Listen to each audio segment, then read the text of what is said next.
Am I the a-hole for banning half-brother from a wedding?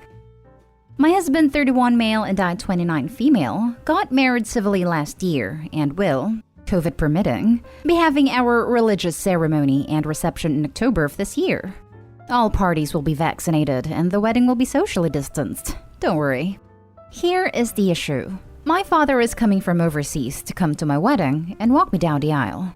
He is insisting on bringing his son, 9 male, with him for almost 2 months.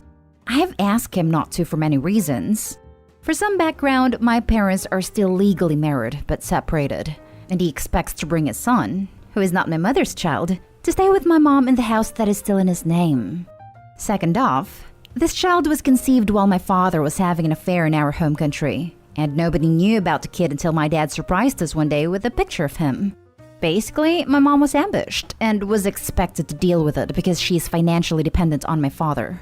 Now, I have met the kids and I have no problem with my half-siblings at all. They're kids for Pete's sake. I mean, I know he is my half-brother, but it's weird because he isn't really a brother to me, if that makes sense. He lives in another country and I didn't grow up with him, but I truly harbor no ill feelings for the kids. Children are innocent and should never have to bear the sins of their parents. But my mom always told my father, do whatever you want, but don't bring your crap to my door. This, in my opinion, is him bringing the crap to the door, then smearing it on the door and smashing the rest in my mom's face. Why should my mom have to deal with her husband's love child who I barely know running around at her daughter's wedding? Yes, it is me and my husband's day, but she is my mom and the spine that holds my life together. In my opinion, it's her day too, just in a different sense. I stand with my mom because my dad's being a tool. Quite frankly, in the month leading up to the wedding, I will be bloody busy with last-minute stuff and have no time to entertain a kid. But I would be lying if I didn't say my number one reason is the blatant disrespect of my mother, who is an awesome mom, and quite possibly the best grandmother on the face of the earth.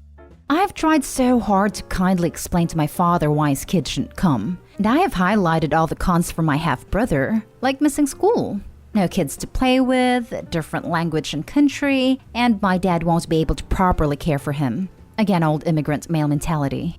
I love my father dearly, but he is thick-headed and wants to do whatever the hell he wants. So Reddit, am I the a-hole for giving my father the ultimatum of either come alone or don't come and mom will walk me down the aisle? Now for the top comments. Not the a-hole. Honestly, why not have your mom walk you down the aisle to begin with? Your father isn't exactly the shining example of the sanctity of marriage. If father brings his affair child to stay in his wife's home, he should not have the honor of walking up you down the aisle. Not the a-hole. I don't want you to bring the child born of your cheating on my mom to my wedding is a perfectly reasonable request. Not the a-hole. Wow. It's not just about having the kid at the wedding. For me, it's more about wanting to stay in the same house as your mom for 2 months. Even if he went alone, I'm sure your mom is not exactly looking forward to sharing a house with him for that long. Put your foot down. Your mom doesn't deserve that, and your dad is being totally entitled. Not the a-hole. This goes far beyond a Reddit thread. If you were going to ban the child, I would also ban the dad. Sounds like he made his own bed when he decided to be unfaithful. Why would you even want that kind of energy or juju in your wedding? Not to mention being walked down the aisle by a man who is as unfaithful as that. His family, but really? Now for the next story. Am I the a-hole for refusing to go to my brother's wedding if my son can't go? Some backstory. My brother's 30 male, soon-to-be wife Tara, 26 female, went to the same high school as me. She was 1 grade below me, but we all knew each other. I, 27 male, have a 5-year-old son with an ex-girlfriend who also went to school with us. My ex and my brother's girlfriend hated each other. They were on the same drill team and, I don't know, were jealous of each other. It was some old BS petty high school rivalry. Then I guess it got bad because they were both crushing on the same guy, and he got with my ex after he rejected Tara. I got with my ex in college. It was a brief thing. We broke up right after my son Jason was born. He's with me full-time and my ex is in the picture sometimes, but not that much. I found out over a year ago my brother was in a relationship with Tara. And now they're engaged and going to get married in November. Haven't been around Tara much because I'm busy with my own life. When invitations went out, my brother called me. He said Tara didn't like Jason being there at their wedding. They've never met before because he's the son of my ex. She just doesn't like the idea of her sworn enemy's son being at her wedding. I didn't think he was serious because that was all years ago and we are, adults now. My ex isn't even in our lives, so it's not like she'll be there. I kind of got mad at my brother that he'd be cool with his own nephew not being at his wedding when all of my other siblings are bringing their kids. My brother pleaded me to go along with us because he wants her to be happy on their special day. So I said, you know what, fine. But if my son isn't allowed at the wedding, then I won't be going either. Now my brother is the one mad at me for turning this into a big deal because he wants his family there. But he's just caught between a rock and a hard place. My parents agree she's being ridiculous and are berating my brother. My other siblings think I should have just agreed and not turned this whole thing into a bigger drama. So I'm on the fence about how I handled things here. If it was a no-kids wedding, then I'd get that. And yeah, it is their special day. But my son is the only one not allowed to be there. And I don't feel right with excluding him over something childish that was 10 years ago. Am I the a-hole? Not the a-hole. If it was a no-kids event, then I would say no biggie. But since kids are allowed, the bride is being the a-hole.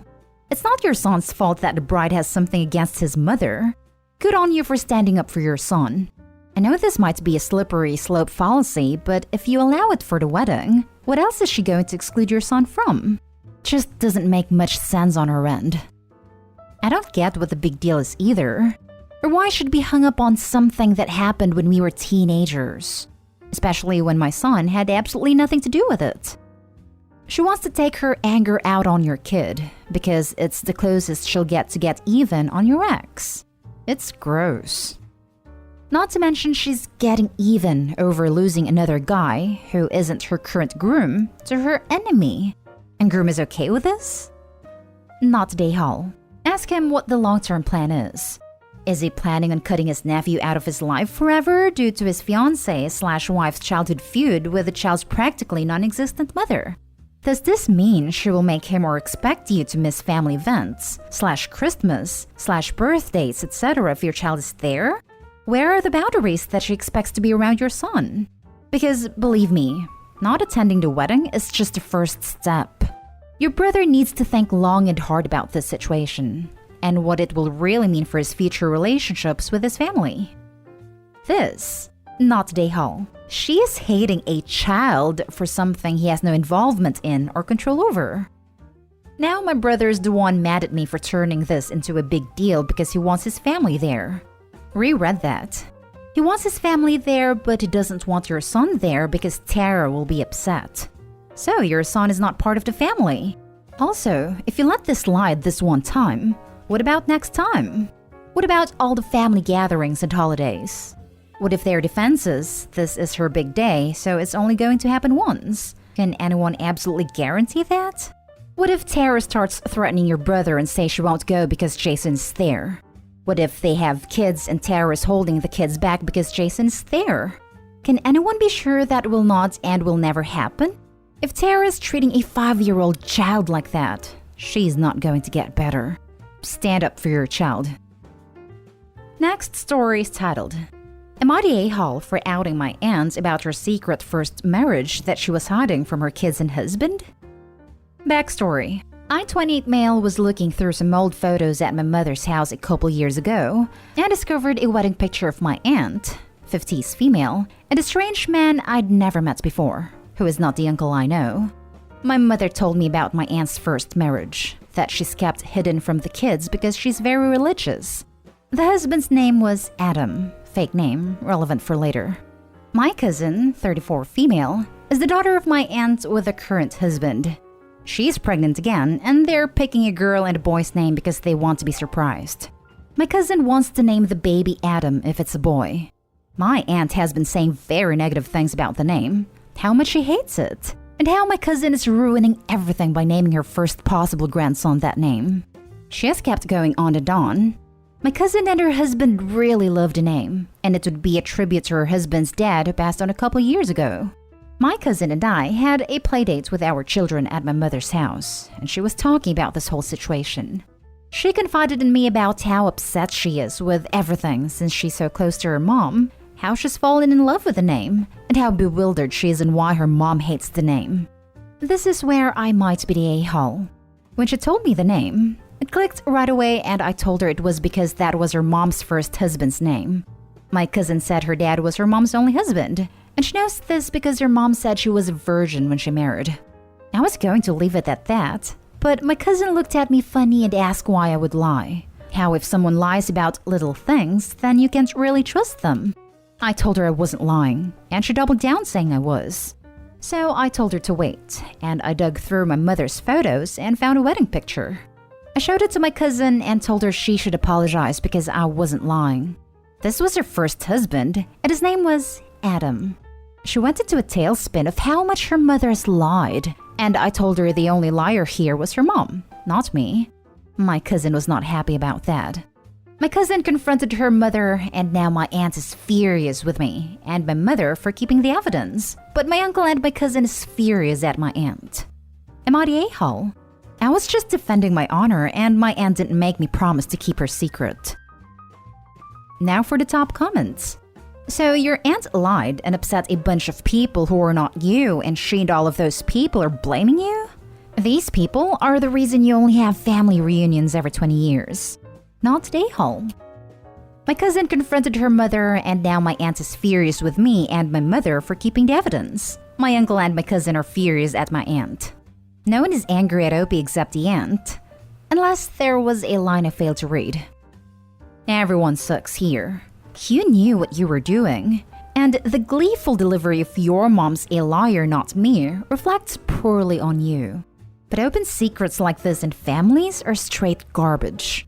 I grew up in a family with them and got myself into trouble a few times by not knowing who the secrets were kept from. So I'm straight up with people.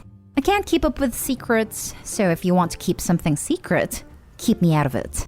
Yeah, but Opie was kept out of it. It's not like the aunt confided in Opie and then pressured him to keep it a secret. Opie stumbled across information that had nothing to do with him. Nobody knew he knows, and he could have very easily avoided being mixed up in this. But Opie just couldn't keep the juicy gossip to himself. 'Cause honestly, that's really what it was, wasn't it?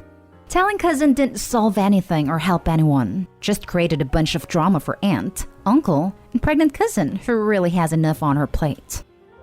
Oof, this was a wild ride, man. Everyone sucks here. You're undoubtedly an a-hole, not because you let it slip that your aunt is a liar, but because of this. I told her the only liar here was her mom, not me.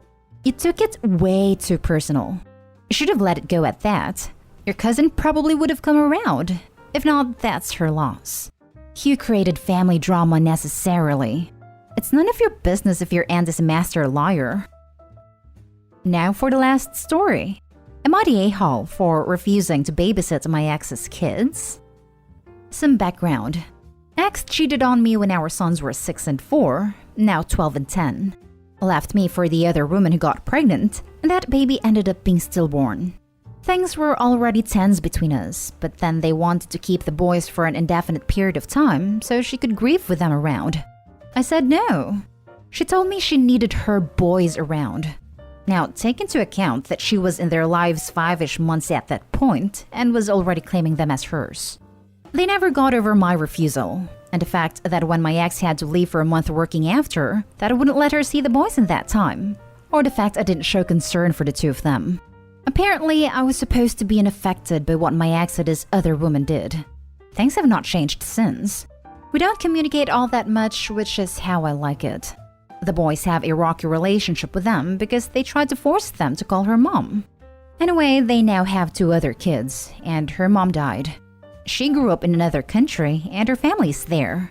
They want to travel for the funeral and ask me to keep their kids because it would apparently be more complicated quarantining and stuff with children. I said no. I do not want to look after their children. I am not helping them out. They are pissed with me, saying ex's family all said no too. And they have nobody who will watch the kids, and she doesn't deserve to go through this alone. I told them I have no responsibility to help them, and no desire to have their kids in my home for 2+ weeks, depending on how long it takes them to go for the funeral and make it back. Ex's wife called me an a-hole and told me I am devoid of empathy. I told her not to expect favors from the woman whose husband she had an affair with. A friend of mine suggested I should do it for the bonding time between kids. That she knows if the boys don't really like dads, they probably haven't done much bonding with their half-siblings. Am I the a-hole? Not the a-hole. Holy hell, the audacity to ask you. Absolutely not the a-hole. If my ex asked me this, I'd be laughing so hard I'd wet myself. Not to mention she at one point wanted Opie's kids to be there like emotional support animals. I understand her grief over her lost child, but she literally was what broke up their parents' relationship and has no right to ask that of them. Not the a-hole, Opie. The entitlement of your ex and his wife is beyond belief. Given the history and past interactions, they are delusional to think you owe them to help them out in anything, let alone this huge imposition. The relationship between your kids and their half-siblings is your ex's responsibility, not yours in any way. You have said all the right things. Please ignore them if they try to pressure you again. Not the a-hole. I wonder if the half-siblings even have a good relationship with Opie's kids, considering what the ex and the other woman did. Not the a-hole. Not the a-hole. She said that you are an a-hole and that you are devoid of empathy? If she wants to see that person, she should go to the bathroom and look in the mirror. Their kids, their problem. Neither of them have anyone that will help them. You know why? Because nobody wants to help a bunch of a-holes. They're lucky that they found each other. I would understand a weekend, but 2 weeks? Just stay calm and keep your voice down when you talk to them. It's super easy to scream when you're dealing with entitled lunatics. You seem to set your boundaries clearly, and they are not unreasonable.